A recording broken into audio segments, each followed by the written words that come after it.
Welcome to my 10th video where we'll look at top 10 museums, well, my top 10 museums, and why they're my favorite. If you're new here, this is the Curiouser and Curiouser 51 channel where we go over everything museum related. From museum overviews, museum ASMR, museum book reviews, questions about the museum job industry, and even just general museum Q&As. So today, for my 10th video, I thought I would take you through my top 10 picks for museums that I've ever been to. Of course, these are not all the museums that I've been to, and it was really hard to narrow down this list. But there will be more in the future as I definitely plan on visiting more museums, and there's just too many to name. So let's dive right in. Number 10 is the Louvre, located in Paris, France. This is probably one of the most intimidating museums that I have ever been to. It is a beautiful museum, although the layout is a little bit confusing. This is why I think it's a little bit more intimidating than the other museums on this list. I loved all of the objects available to see in this museum, from ancient Egypt, ancient Greece, ancient Rome, of course the Mona Lisa, but in my opinion I was more interested in seeing the sculptures rather than the Mona Lisa.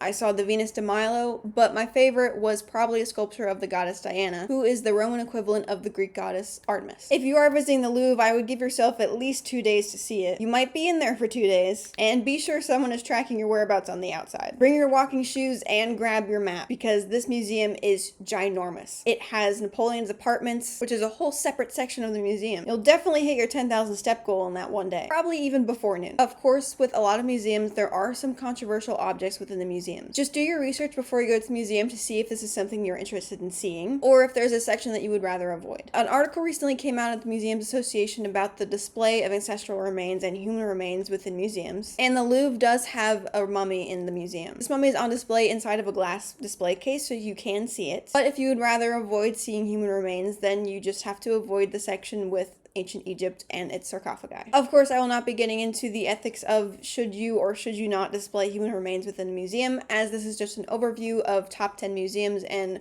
what to see in each museum. As always, do your research before going to the museum, as it will make it seem less intimidating, as well as you can avoid any nasty surprises if you don't want to see certain objects. For example, I myself would never go to the Body Museum, as that is a museum that displays a lot of human organs, tissues, things like that. But someone might find that super interesting. And if you do, then you should go definitely check out that museum. Again, this list is just my opinion of my top 10 museums, but that still doesn't mean you shouldn't do your research. Number 9 on this list is the British Museum.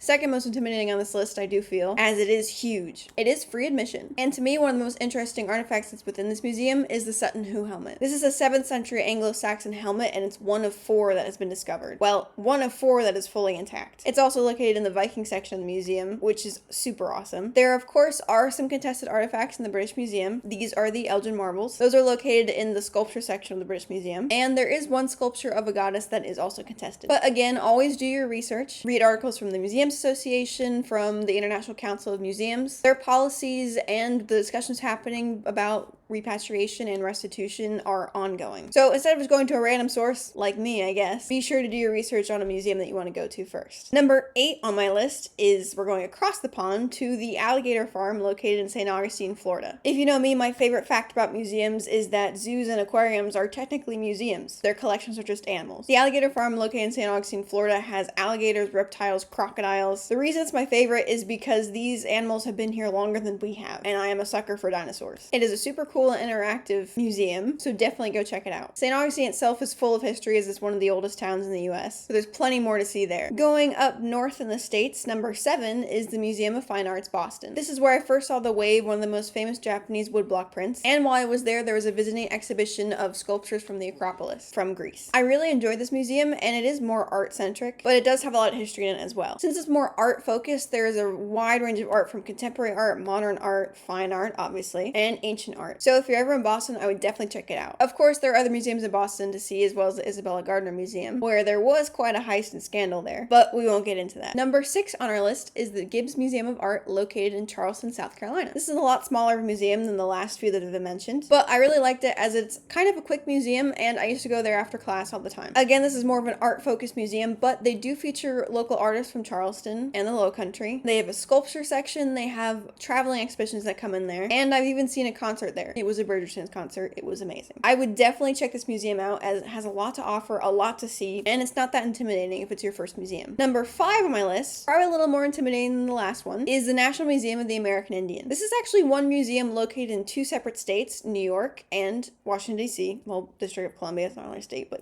But this is probably one of my earliest memories of going to a museum. This museum also has an emphasis on ethical collections practices, which is something I'm studying, which is why I mentioned before about all the collections at different museums. This museum is also all about research and education, which is very important. In another video, I'll tell you what my thesis was about, but this museum is probably one of the reasons why I got into collections practices in the first place. It's an amazing museum. It is huge. There's art, history, culture, everything. So definitely go check it out if you're in New York or Washington, D.C. Number 4 on my list, as I am biased, is the Scottish Fisheries Museum located in Anstruther, Scotland. Anstruther's about, I would say, 2 hours at most from Edinburgh and 15 minutes from the home of golf, St. Andrews. On the outside, it looks like a very small museum, but inside it is huge. There's even a boatyard where you can watch people working on boats inside of the museum. They have a whole gallery on Zulu. There's also galleries on how to tie knots, the history of fishing and whaling. There's interactive exhibits. There's fisher lasses that sing. This museum is huge and has so many artifacts inside. There's even a cafe so you can get a little snack too. Probably one of my favorite museums, even though I did work there and I was there a lot, I still loved it and I cannot recommend it enough. Number 3 on my list, going into the EU in Berlin, Germany, is the Museum of Musical Instruments. This museum has over 3,000 musical instruments. It's very interactive and some of the instruments are even from as early as the 1500s. This museum is also one of my favorite museums and probably one of the more technology-based museums that I've been to. I do love science museums, but I'm more for natural history science museums than technology science museums. Although the National Museum of Scotland, which is not on this list, but is one of my favorites, has a whole technology section for science, as well as a natural history section for science, art, regular history, so definitely check that out if you're into everything and anything museum. But back to the Museum of Musical Instruments. It is a smaller museum and is not as intimidating, but because of the amount of objects, that can make it intimidating. If you're into a certain kind of music or musical instruments, such as drums, pianos, flutes, you can go find that specific section and look at all of those instruments. There's definitely a lot to see and a lot to do in this museum. Number 2 on my list, still in Berlin, Germany, is the Pergamon Museum. This museum is located on Museum Insel, which is Museum Island, which is home to a lot of museums. So it was really hard just to pick one out of them, but this is a museum where I first saw Priam's treasure. I didn't even know it was there and I turned the corner and it was amazing. Priam's treasure, of course, is allegedly from Troy, which is one of the most famous ancient Greek myths ever written. The myth itself is how we got the Trojan horse. Again, with a lot of museums, there are some artifacts within this museum that are contested. For example, the bust of Nefertiti. But again, this goes back to doing your research as well as researching ICOM, which is the International Council of Museums, as well as doing your research on the conversations happening about the restitution and repatriation of certain objects. I could go on and on about that, but of course that is kind of a hot topic within museums right now. So maybe we'll save that for a later date. Again, all I could say, as I've said a lot in this video, is do your research so you see what you want to see and you don't get any surprises. So the museum that's number 1 on this list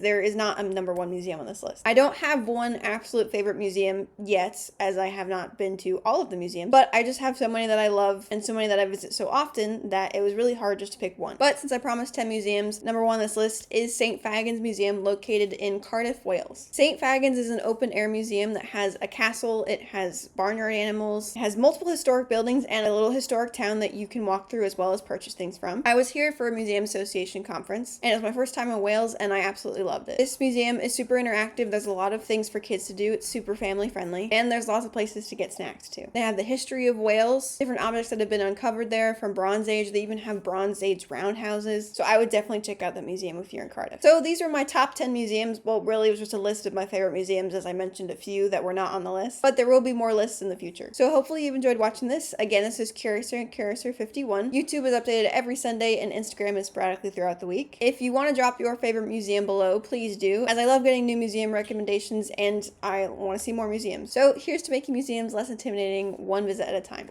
See you next week.